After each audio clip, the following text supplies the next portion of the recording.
미국이 우리나라를 환율 관찰 대상국으로 재지정하며 경제 감시망을 좁혀오고 있는데요.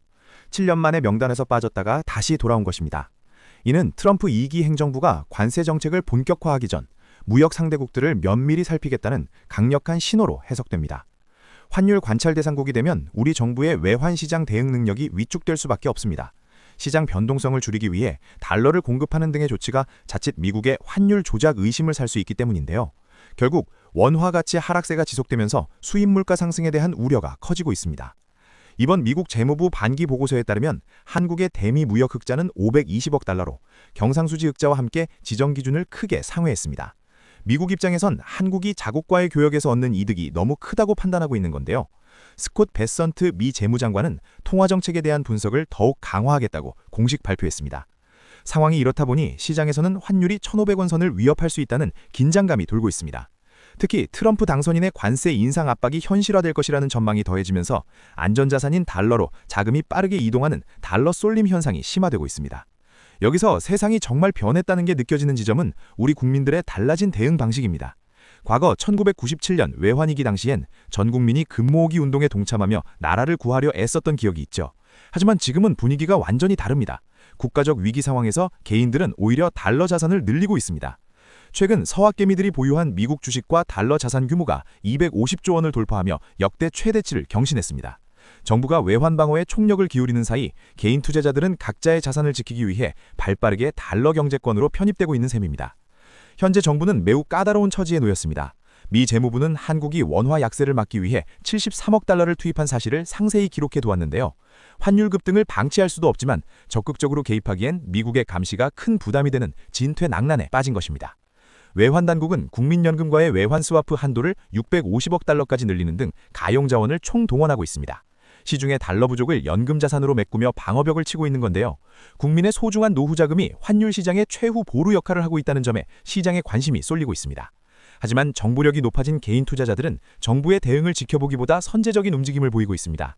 글로벌 경제 소식을 실시간으로 접하며 원화보다는 달러라는 안전자산 선호 심리가 확고해졌기 때문인데요. 이제는 애국심에 호소하기보다 냉철한 시장 논리가 우선되는 시대가 되었습니다. 서학개미들이 지난 한 해 미국 주식을 47조 원어치 사들인 것이 단적인 예입니다. 환율 상승에 따른 환차익과 미국 기업의 성장을 동시에 누리려는 스마트머니가 이동하고 있는 건데요. 국가 외환 보유액의 효율적 관리만큼이나 개인의 달러 자산 확보가 중요한 화두가 되었습니다. 미국은 이제 연기금 같은 공적 기관의 자산 운용 방식까지도 환율 개입의 연장선으로 보겠다며 감시 범위를 넓히고 있습니다. 한국은행과 국민연금의 협력이 우회적인 시장 개입은 아닌지 꼼꼼히 따져보겠다는 의도여서 우리 정책의 자율성이 훼손될 우려도 나옵니다. 트럼프 2기 체제에서 환율은 단순한 지표가 아닌 무역 협상의 핵심 도구가 될 가능성이 큽니다.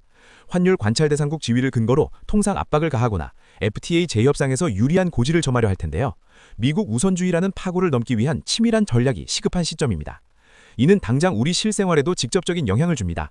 환율이 오르면 해외 직구 가격이 상승하고 원유 수입 단가가 높아져 국내 주유소 기름값도 영향을 받게 됩니다.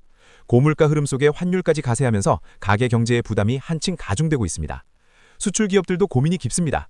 환율 상승이 가격 경쟁력에는 도움이 될 수 있지만 부품과 원자재 수입 비용이 더 가파르게 오르면서 수익성이 악화될 수 있기 때문인데요. 미국발 통상 압박까지 더해지며 우리 기업들은 사면 초가의 위기를 맞이하고 있습니다. 과거엔 국가가 살아야 나가 산다는 공동체 의식이 우선이었다면 지금은 내가 먼저 살아남아야 한다는 각자 도생의 심리가 강해졌습니다. 국가 부채 증가와 경기 침체 우려 속에서 개인들이 달러로 자산을 분산하는 것은 합리적인 생존 전략이 된 것입니다. 정부는 미 재무부와 긴밀히 소통 중이며 상시적인 절차일 뿐이라며 시장을 안심시키려 합니다. 하지만 트럼프 행정부의 정책 변동성이 워낙 크다 보니 정부의 원론적인 설명만으로는 시장의 불안을 잠재우기에 한계가 있어 보입니다. 앞으로의 핵심 관건은 우리가 환율 조작국이라는 오명에서 벗어날 수 있느냐입니다. 만약 조작국으로 지정된다면 미국 기업의 투자 제한 등 강력한 제재가 뒤따를 수 있는데요. 우리 경제가 감당해야 할 리스크가 상상 이상으로 커질 수도 있는 대목입니다. 우리는 이제 고환율 환경을 일상의 변수로 받아들여야 할지도 모릅니다. 달러 강세 기조가 트럼프 행정부 내내 지속될 것이라는 전망이 지배적이기 때문인데요. 자산 포트폴리오를 다변화하고 환율 변동에 유연하게 대처하는 지혜가 필요합니다. 시스템에 대한 신뢰가 흔들릴수록 개인들의 달러 선호는 더욱 가속화될 것입니다. 정부는 외환 시장의 안정을 위한 근본적인 대책을 마련해야 하며 우리 모두는 변화하는 글로벌 경제 질서 속에서 자산을 지킬 전략을 세워야 합니다. 여러분은 지금 이 상황에서 어떤 선택을 하시겠습니까? 국가의 대응을 믿고 원화 자산에 집중하시겠습니까? 아니면 달러 자산 비중을 늘리시겠습니까? 앞으로의 변화를 줍스에서 계속 주시하겠습니다. 시청해주셔서 감사합니다.